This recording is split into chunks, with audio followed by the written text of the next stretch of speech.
하나님 말씀은 구약성경 제일 끝에 말라기 4장 5절입니다. 말라기 4장 5절. 말라기를 보고 이어서 마태복음도 봉독하겠습니다. 말라기 4장 5절.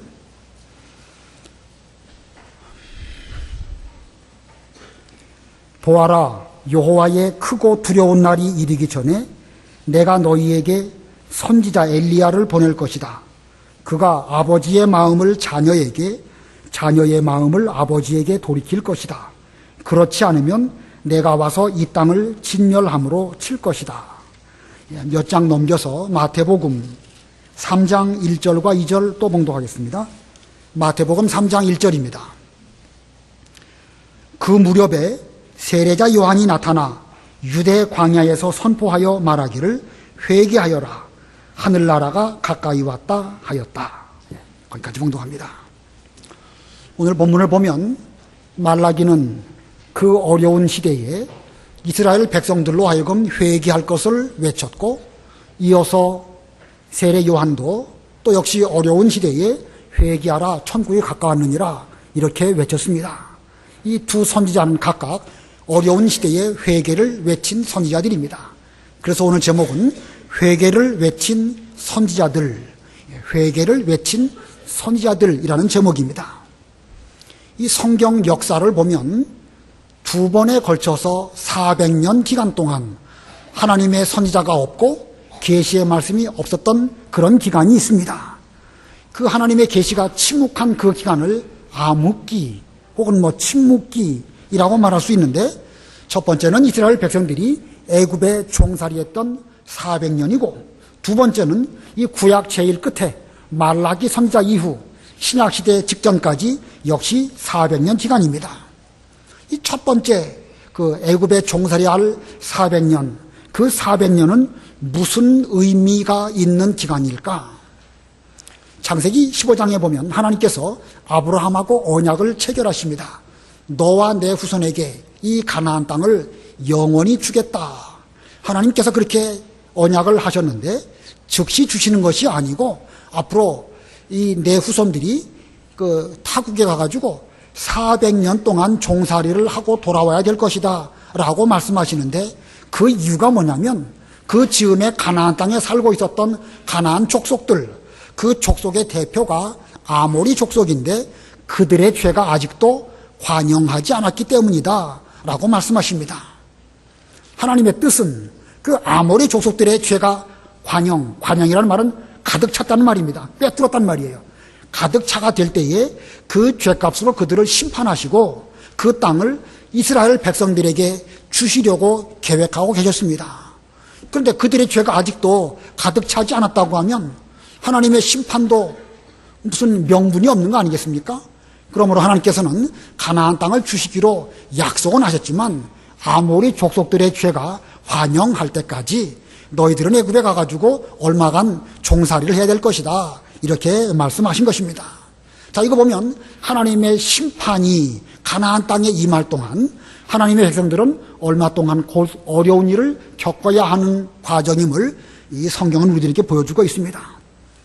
또 이 두 번째 말라기 선지자 이후에 또 암흑기 400년, 또 어떤 의미가 있을까?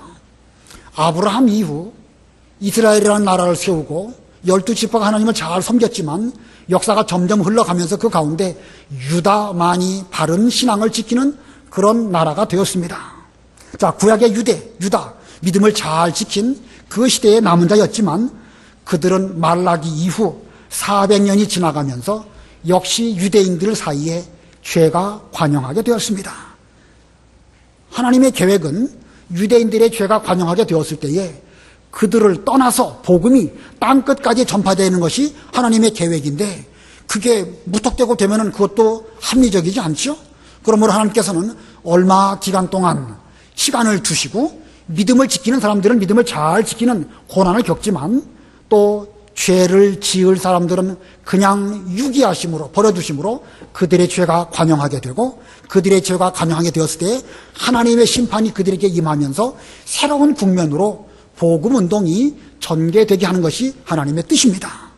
자, 늘 이런 것은 아니지만 일반적으로 이 기독교 역사를 볼 때에 하나님의 방법은 이와 같은 방법을 많이 사용하신 것을 알 수가 있습니다.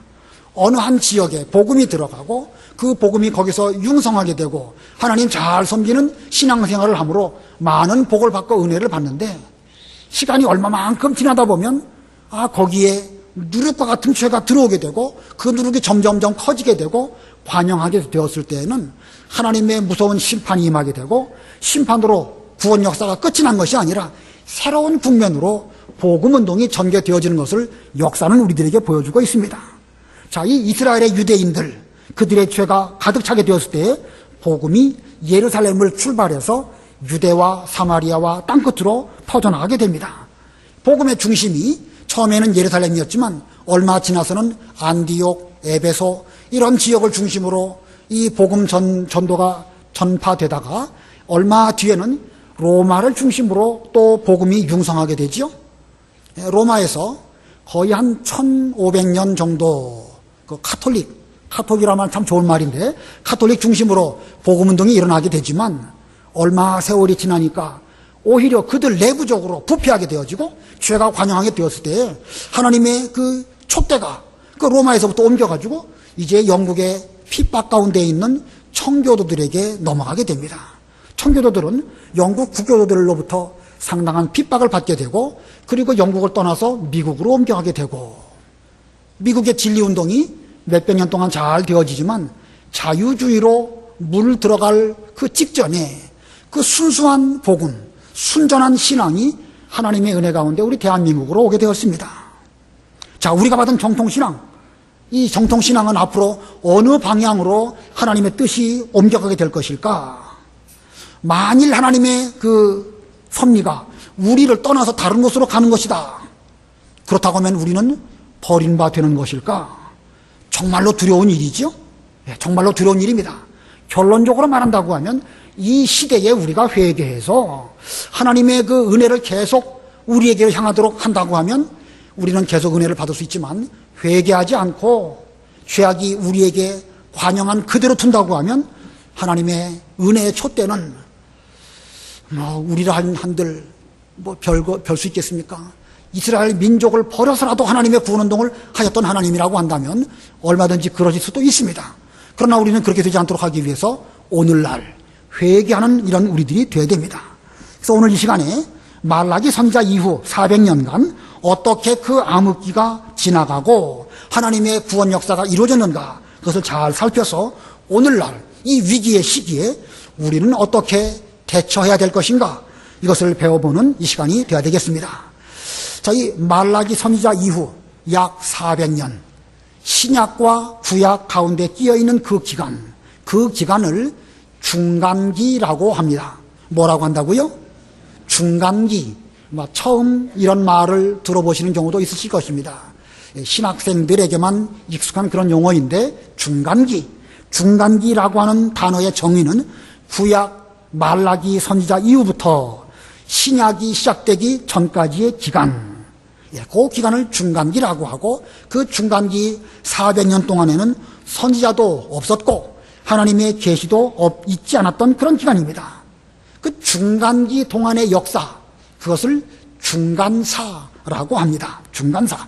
그 400년 중간사 기간 동안 사실은 여러 가지 격동의 세월을 유대인들은 보냈습니다. 페르시아가 멸망하고 헬라가 헬라가 얼마 동안 한 300년 동안 그 천하를 지배하다가 로마가 또 나타나게 되고 이러한 가운데서 그들은 독립운동을 열심히 했습니다. 그러나 독립이 쉽게 이루어지지는 않았지요. 그런 가운데에서 그 가운데에는 하나님의 말씀을 제대로 지켜서 헬라 문화에 녹아들지 않도록 분리를 원했던 그런 부류, 파리세파가 그런 사람들인데 그런 사람도 있었지만 시간이 점점 지나가면 지나갈수록 그들은 타락하는 과정을 겪어야만 했습니다. 자, 그러면 이 기간 동안 세상은 이렇게 복잡하게 돌아가는데 구원 운동을 하신 하나님은 아무 일도 하시지 아니하고 가만히 계시기만 했을까? 오늘 이 구약의 마지막 선지자 말라기의 예언의 말씀과 신약의 첫 번째 선지자인 이 세례 요한의 그 첫 예언의 말씀을 통해서 이 구약과 신약, 이 중간기 동안에 하나님의 구원 역사는 어떤 관계가 있는가, 어떻게 상호 관계를 맺고 있는가, 그걸 살펴보려고 합니다. 먼저 이 두 가지로 정리를 하면, 첫 번째는 구약의 마지막 말씀은 회개에 관한 예언이다라는 것입니다. 구약의 마지막 예언의 말씀, 이것은 회개에 관한 예언이다. 이 말라기 선지자는 어느 시대 사람일까? 이스라엘 백성들이 바벨론 포로 잡혀가고 페르시아의 고레스 왕의 명령에 의해 가지고 예루살렘으로 돌아오게 되었고, 그들은 성전을 재건하였습니다. 그 수르바벨 성전 재건할 때에 그들은 얼마나 하나님께 감격하는 가운데 눈물을 흘리며 성전 건축을 했는지 여러분 잘 아시죠? 우리 성경 공부 시간에 느헤미야를 배우고 계시는데 다 그런 내용들을 연결되어져 있습니다. 그들은 포로에서부터 돌아오면서 우리가 과거에 하나님을 제대로 섬기지 못하고 우상 숭배했기 때문에 하나님의 무서운 심판이 하나님의 백성인 우리들에게 임하지 않았느냐, 다시는 죄짓지 말자. 그들은 눈물을 흘리면서 돌아왔고, 어려운 가운데서도 이 수르바벨 성전을 잘 건축하고 신앙생활을 똑바로 하도록 다짐하고 또 다짐했습니다. 그러나 시간과 세월은 우리 인간의 결심을 얼마든지 무기력하게 만들 수 있는 것이 시간과 세월입니다. 이 수르바벨 성전 건축되어지고 한 80년 혹은 100년 가까이 이르렀을 그 즈음 이 말라기 시대가 이제 오게 되었는데, 그 말라기 시대의 저들은 하나님 아버지 앞에 물질적으로 바로 하지 못했습니다. 그래서 말라기서를 보면 11조 생활을 제대로 하지 못한 것을 책망하고 있습니다. 그런데 일반적인 성도들이 11조 생활을 못한 것을 책망하기보다는 제사장인 그 사람들, 종교 지도자들이 먼저 11조 생활을 제대로 하지 못함을 이 말라기 선지자가 책망하면서, 또 이어서 그들은 순수한 믿음의 계대를 이어가기 위해서 이방 여인들과 결혼하지 않아야 됨에도 불구하고 그들은 이방 여인들을 데려다가 아내로 삼고, 과거에 자기들과 함께 믿음을 지키면서 함께 고생했던 그 여인들은 이혼 증서를 써주고 버리는 그런 일들이 이 유대 사회에 말라기 시대에 일어나고 말았던 것입니다. 그러고 보면 수르바벨 성전 건축하고 한 80년, 100년 지났을 때에 그들의 신앙이 얼마나 형편없는 쪽으로 흘러가고 말았는지를 성경 역사는 우리들에게 보여주고 있습니다. 말라기 2장 11절, 12절 읽어보세요. 말라기 2장 11절.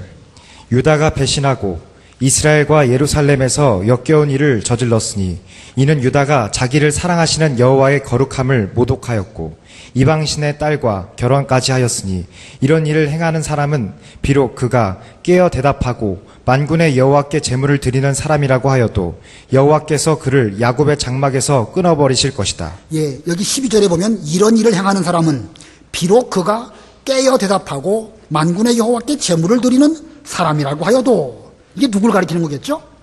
깨어 대답하고 하나님께 제물을 드리는 사람이다. 누구겠습니까? 그 시대의 종교 지도자들, 제사장들, 이런 사람들입니다.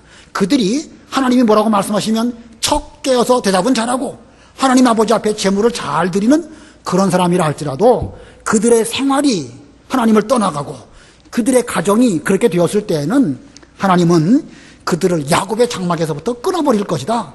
이렇게 두려울 말씀으로 선지자를 통하여 말씀하였습니다. 말라기 2장 15절 16절 읽어보세요. 2장 15절.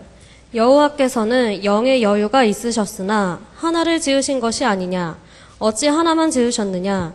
하나님께서 경건한 자손을 원하시기 때문이다. 그러므로 너희는 진심으로 자기 심령을 지켜서 너희가 젊어서 얻은 아내를 배신하지 마라. 여호와 이스라엘의 하나님께서 말씀하신다. 나는 이혼하는 것과 자기 옷으로 포악을 가리우는 자를 미워한다. 만군의 여호와께서 말씀하신다.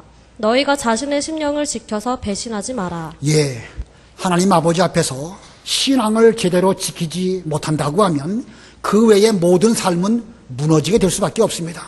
여기 지금 가정생활을 말하고 있지만 이게 뭐 단순히 가정만을 말하는 게 아닙니다.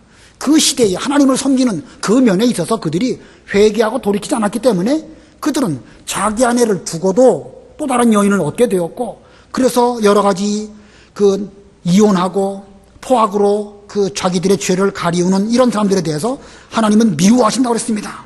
그리고 그들의 그런 모습들은 하나님을 배반한 것이기 때문에 하나님께서도 그들과 함께하지 않으실 것을 말씀하셨습니다.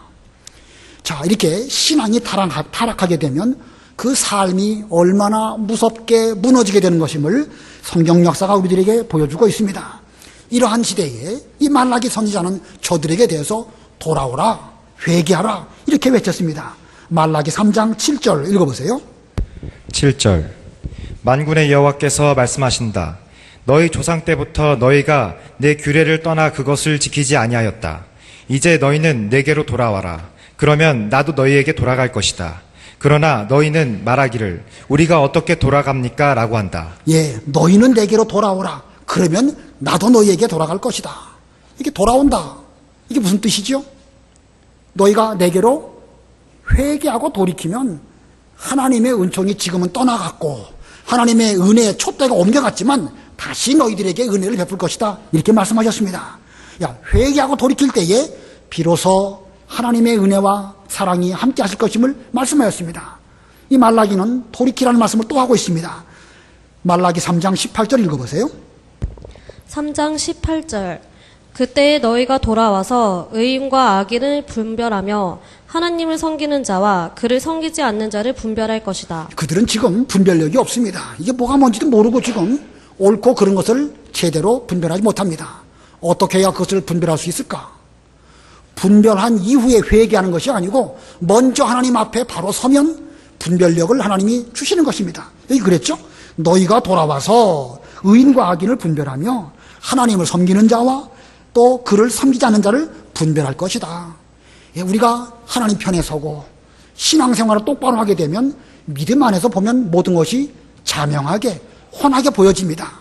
그러나 돌이키지 않고 그냥 그 자리에 있으면 캄캄해가지고 이게 무엇인지 선인지 악인지 하나님을 섬기는 자인지 그렇지 않은 자인지 알 수 없게 될 것을 말씀하고 있습니다.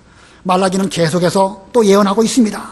그러면서 마지막에 이르러 장차 선지자 엘리야가 우리 보내줄 것인데 그는 엘리야는 백성들의 마음을 돌이켜서 하나님에게로 돌아오도록 할 것이다. 이렇게 예언합니다. 본문 5절 6절 읽어보세요. 4장 5절 보아라 여호와의 크고 두려운 날이 이르기 전에 내가 너희에게 선지자 엘리야를 보낼 것이다. 그가 아버지의 마음을 자녀에게 자녀의 마음을 아버지에게 돌이킬 것이다. 그렇지 않으면 내가 와서 이 땅을 진멸함으로 칠 것이다. 예, 앞으로 선지자 엘리야를 하나님께서 보내주실 것인데 그 엘리야가 오면 아버지의 마음을 자녀에게, 이 말은 무슨 뜻이겠습니까?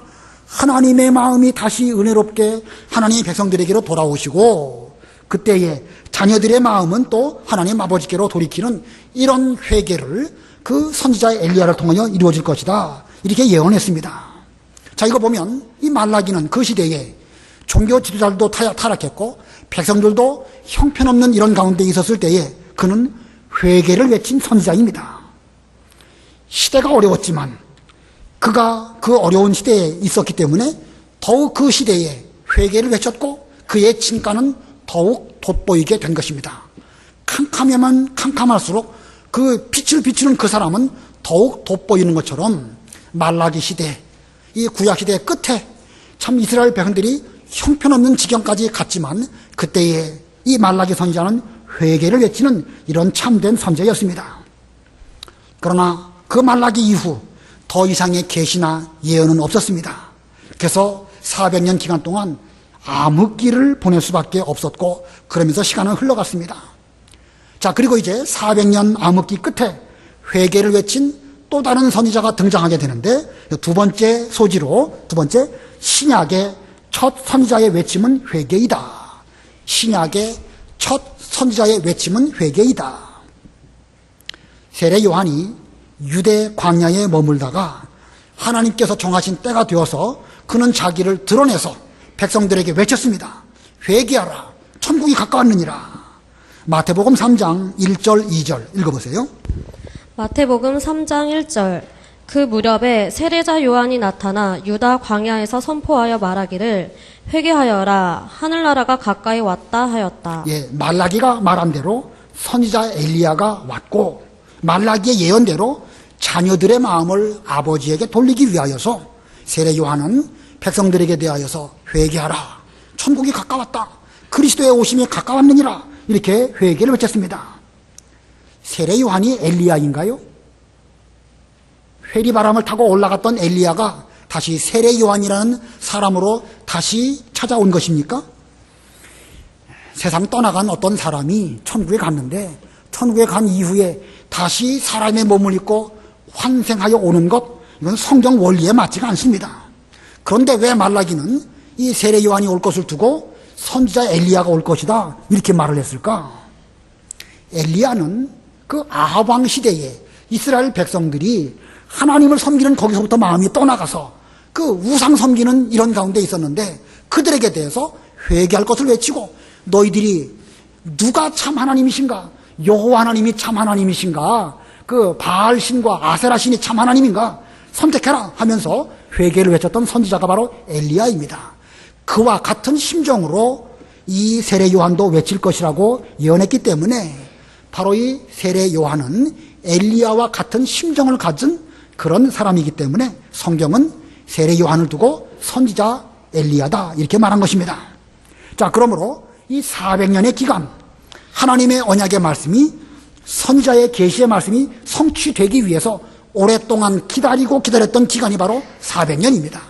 그 400년 기간 동안 그 유대 백성들은 죄가 점점 차고 차서 관영하는 그 지경까지 갔지만 그러한 때에도 하나님의 말씀은 한 줄기 빛이 되어가지고 400년 역사를 잘 통과해서 이 말라기의 예언의 말씀이 이 세례 요한에 의해 가지고 이루어지게 된 것입니다.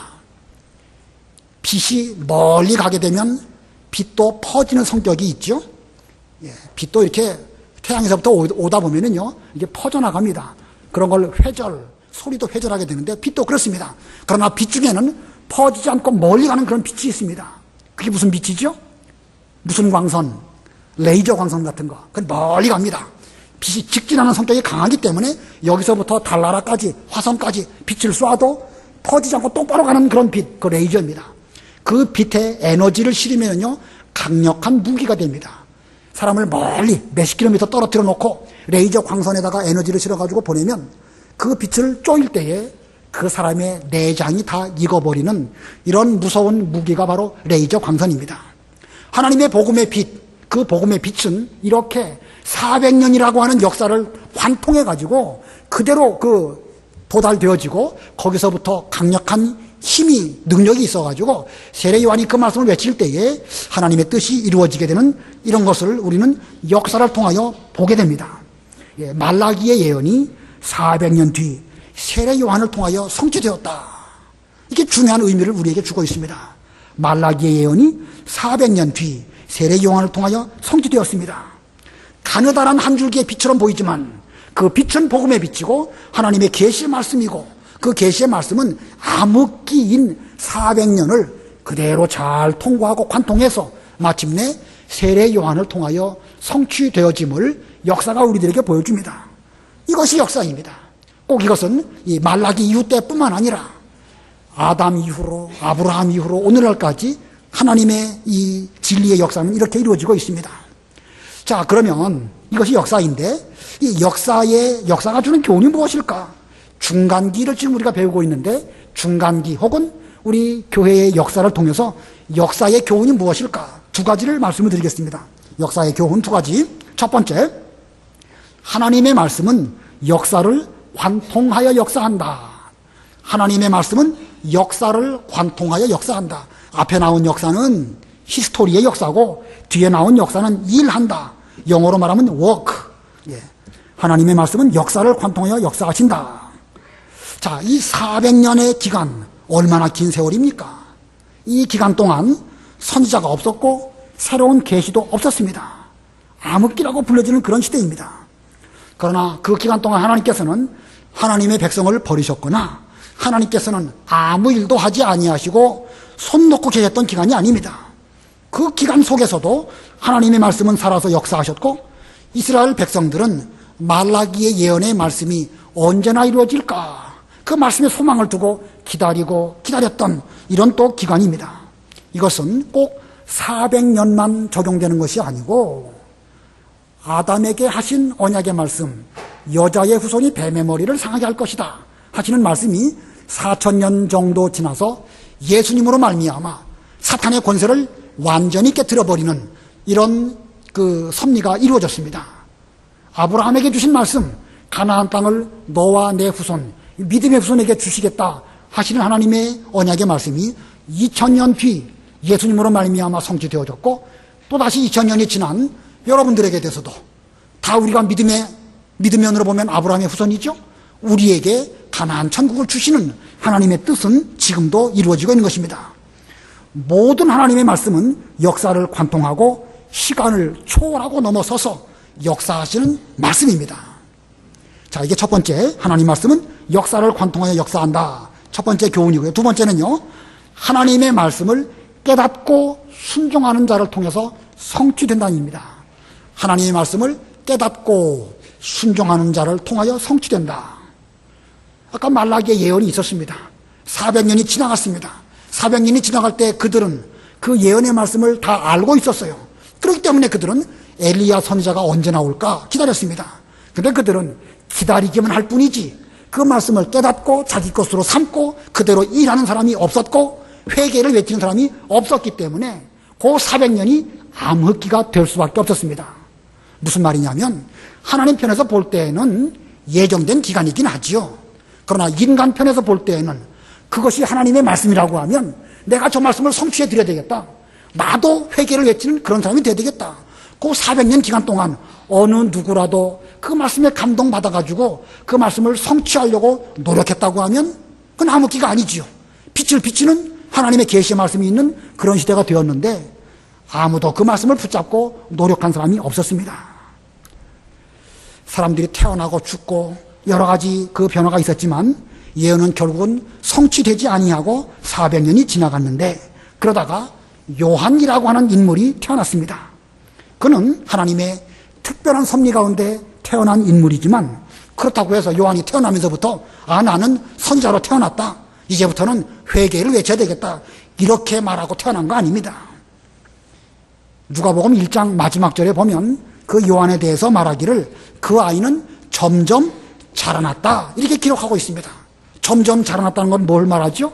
육신적으로도 성장했고 마음으로도 사람의 도리를 잘하는 사람으로 성장을 했고 영적으로도 성장했다는 것을 의미합니다. 그는 점점 성장하면서 성령을 통하여 또 계시의 말씀을 통하여서 깨달았습니다. 이 시대에 필요한 것은 회개구나. 아무도 회개를 외치는 사람이 없는 이때에 저 무지한 백성들을 일깨우기 위해서 나라도 회개를 외치는 이런 하나님의 종이 되어야 되겠다라고 생각하고 그런 유대 광야에서 외쳤습니다. 회개하라, 천국이 가까웠느니라. 하나님 말씀을 깨닫고 그 말씀을 외치는 그 사람을 통하여 하나님의 계시의 말씀이 성취되었던 것입니다. 심지어 그는 바리새인들과 사두개인들에게 독사의 자식들아, 누가 너희에게 닥쳐올 진날을 피하라고 세례나 받으려고 하느냐? 회개는 하지 않으면서 물세례를 받으려고 하느냐라고 하면서 무서운 말씀으로 저들을 책망했습니다.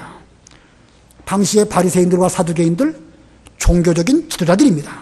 막강한 권세를 갖고 있는 그들이었지만 이 세례 요한은 그들을 두려워하지 아니하고 하나님의 어미하신 말씀으로 회개를 외치는 그 시대에 깨어있는 하나님의 종이었습니다.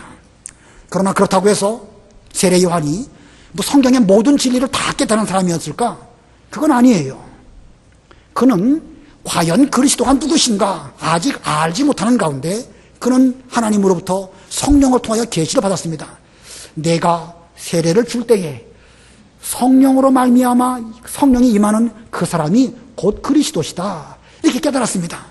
아직 누가 그리스도이신지 모르는 가운데 그런 유대 광야에서 세례를 주게 되었고 그때 마침 나사렛 예수님이 오셔가지고 이 요한에게 세례를 받으셨는데 세례를 받으실 때에 성령이 비둘기같이 예수님에게 임하였고 하나님의 음성이 들려오는 그런 일을 요한이 체험했습니다. 그러면서 과거에 내가 저 예수님이라는 분은 나사렛에서 오신 분 그런 정도로 알았는데 저분이야말로 우리가 기다리던 그리스도시구나 라고 제대로 깨달았던 것입니다.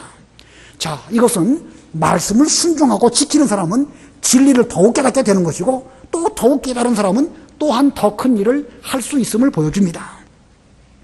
그 이후에 세례 요한은 계속 다 잘했는가? 아무 탈 없이 회개를 외치는 선자의 길을 요한이 잘 걸어갔는가? 그렇지만은 않습니다. 요한은 그 당시에 헤로드 왕에게 대해서 죄를 책망하다가 감옥에 갇히게 되었습니다. 감옥에 갇힌 세례 요한, 그는 자기도 구원받을 줄을 알고 기다렸습니다.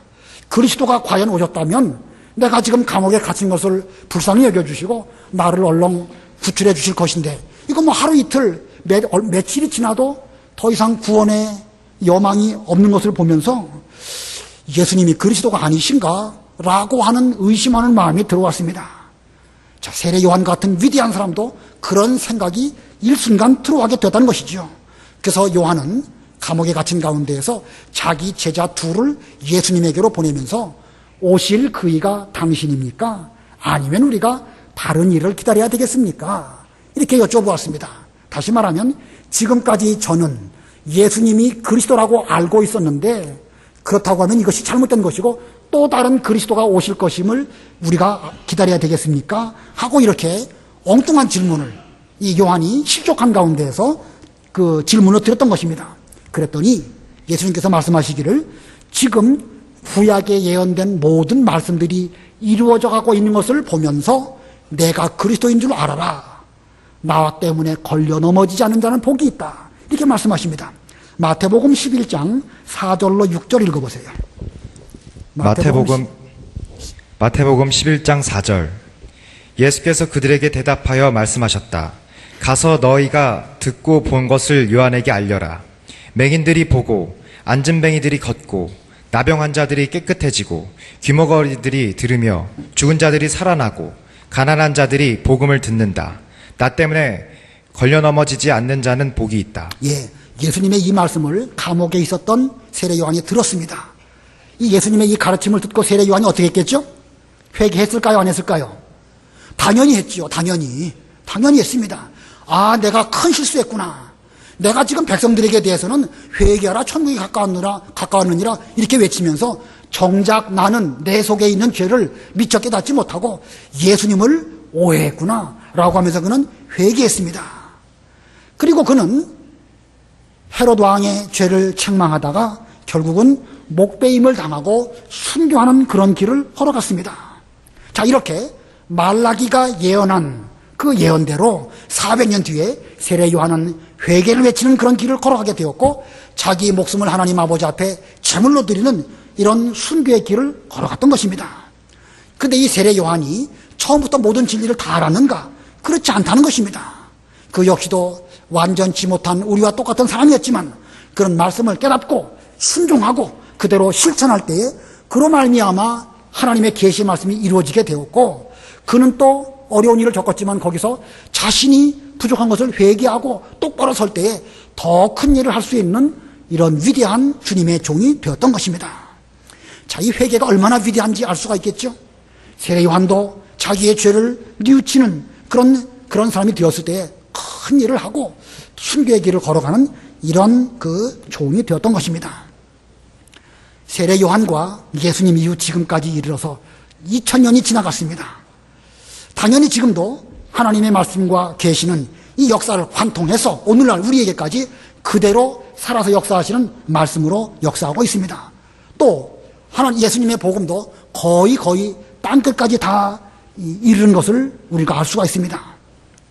그런데 아까 그 말라기 이후 400년 기간 동안 유대인들의 죄가 점점 타락하고 죄악이 관영했던 것처럼 오늘날 이상하게도 이 지상교회에 이 죄가 깊이 침투해서 그 정도가 심각한 지경까지 오게 되었다라는 것을 우리는 눈을 뜨고 똑바로 봐야 되는 것입니다. 베드로는 예언하기를 하나님의 집에서부터 심판이 시작될 것인데 하나님의 집에서부터 심판이 시작된다고 하면 세상에 대한 심판은 얼마나 무서울 것이겠느냐 이렇게 말하면서 하나님의 무서운 심판이 교회에서부터 먼저 있을 것임을 예언하고 있습니다.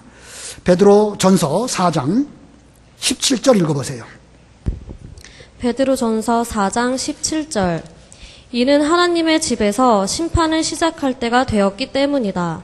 우리에게 먼저 시작한다면 하나님의 복음을 순종하지 않는 자들의 마지막이 어떠하겠느냐. 예, 하나님의 집에서 심판을 시작할 때가 되었다. 여기서 말하는 하나님의 집, 오늘날 어디를 가리키는 것입니까? 교회를 가리키는 것입니다. 유대인들에게 죄악이 관영해서 하나님의 구원 역사가 또 다른 방향으로 전개되어진 것처럼, 물론 영적인 교회, 예수님을 머리로 두고 있는 그 영적인 교회는 계속해서 전투적인 교회고 반드시 승리하는 교회입니다. 그러나 지상에 있는 교회는 여러 가지 문제를 안고 살아갈 수밖에 없는데, 이 하나님의 교회에서부터 심판이 시작된다고 성경은 예언하고 있습니다. 그러므로 오늘날 하나님의 사람으로 누군가는 이 하나님의 교회에 대해서 회개를 외쳐야 됩니다. 말라기 선지자나 세례 요한이 그 유대인들에 대해서 또 바리새인들과 이 사두개인들에게 대해서 회개하라고, 독사의 자식이라고 이렇게 외친 것처럼 오늘날 누군가는 말라기와 같은 정신을 가지고 엘리야 선자와 같은 정신을 가지고 세례 요한처럼 회개하라 천국이 가까웠느니라 외칠 수 있는 사람이 나와야 정상입니다. 만약에 그걸 외치지 않는다고 하면 지금 우리는 암흑기를 지나가고 있습니다. 누군가 나타나가지고 그걸 외친다고 하면 그 사람으로 말미암아 한 줄기 빛이 우리에게 비춰져서 그 빛을 바라보는 사람들은 다 구원을 받을 것이고 은혜를 입게 될 것입니다. 그러나 오늘날 회개를 외치는 거 정말 어렵습니다. 세례 요한이 회개를 외치다가 그는 목배임을 당하였는데 오늘날 무슨 목배임을 당하는 일까지는 없겠지만 그 이상의 여러 가지 어려운 일들도 각오하지 않는다고 하면 이건 쉬운 일이 결코 아닙니다. 사람들은 누구나 길한 것을 예언할 때는 다 듣기 좋아합니다. 흉한 거 말해주면 듣기 싫어하는 거예요. 아합 왕 때에, 여호사밧 왕 때에 그 아람과 전쟁을 하면서 선지자들을 통해서 물어봤죠. 그랬더니 거짓 선지자 400명은 하나같이 전쟁하면 잘 될 것입니다. 올라가서 싸우십시오. 그렇게 말했습니다. 그들은 거짓 선지자니까 길한 것만 예언하는 거예요. 잘 될 것이라고. 그러나 이물라의 아들 미가야, 그는 아주 무서운 하나님의 그 심판이 있을 것임을 예언했습니다. 우리 명륜교회 성도 여러분, 오늘날 우리에게 꼭 필요한 것은 회개입니다. 저는 여러분 모두가 복 받고 은혜 받으시기를 바랍니다. 그러나 복과 은혜가 그냥 오는 것이 아닙니다. 회개를 통해서 복이 오는 것이고 회개를 통해서 은혜가 우리에게 임하는 것입니다. 저는 지금 두려운 마음으로 여러분에게 회개할 것을 촉구드립니다. 부족하지만 저도 이 세례 요한이 회개함으로 마지막까지 선지자의 길을 잘 걸어간 것처럼 그렇게 되기를 바라고, 여러분 역시도 이 회개의 말씀을 잘 들으셔서 우리가 이 복음의 빛을 잘 받아들이고 회개함으로 이 시대가 다른 사람들에게는 암흑기일지 몰라도 우리에게 대해서만큼은 복음의 빛이 똑바로 비춰져서 우리만큼은 선인과 악인이 무엇인지, 의와 거룩이 무엇인지 올바른 길을 걸어가는 이런 우리가 되어야 되겠습니다. 잠깐 동안 말씀 생각하시고 기도하시기 바랍니다.